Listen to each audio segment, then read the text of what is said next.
welcome, freaks. Today I'm going to discuss the theory that Roanoke will end up being a fake reality television show. So don't watch this video if you do not want to be spoiled on American Horror Story Roanoke. Before we get into things today, I wanted to remind you guys to please go out there and vote today. I don't care who you vote for, just go out there and exercise your right to vote. All right, guys, so let's get into it. Ryan Murphy told us in a quote in October 19th to Entertainment Weekly, he said this in reference to Matt, Shelby, and Lee. He said, and I quote, "You cannot trust them. I think all three of them are. What they said and what they explained in their versions of events is not actually the truth." All right, so there is a theory out there that in the final episode of Roanoke, it's going to show that everything was a hoax orchestrated for television ratings. No one is dead, and it was all a lie. If the show basically goes this route, the premise is so predictable. Oh my God. And most importantly, people, boring. I mean, where the hell are the twists? Why did Ryan Murphy tell us not to basically trust Matt, Shelby, and Lee? And how the hell is Finn's character central to the storyline? Why tell us that things are not the way they seem when things are exactly the way that they seem?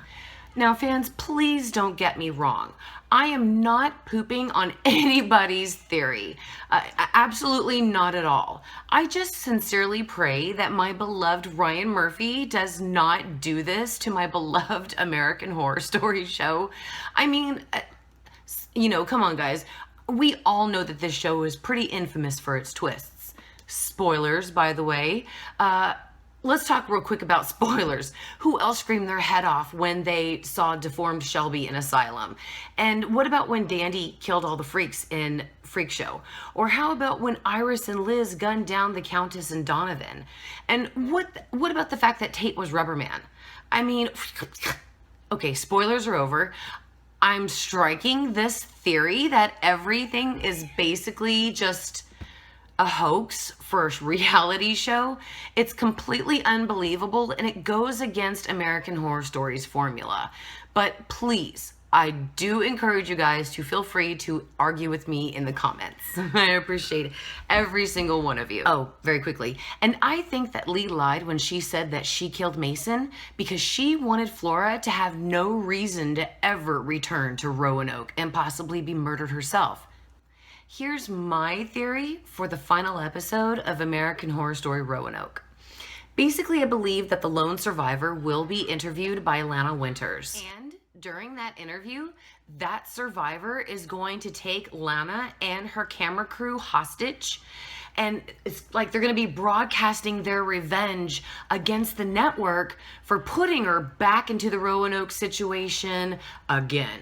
Now, I think personally it would totally kick ass if this were Flora that they were interviewing and she was the survivor. However, I sincerely doubt that Flora is the lone survivor that the show is referring to, because when the title card actually came up to explain that, everybody had already returned to Roanoke.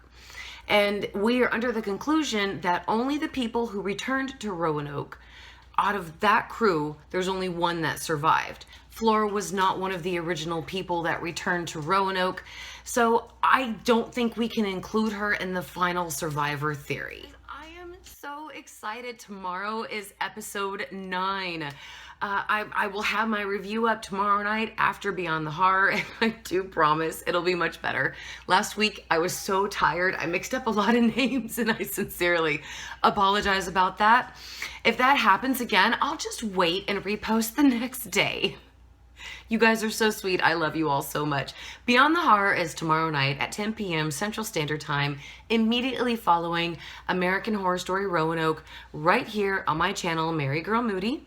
And thank you guys so much for watching and your love.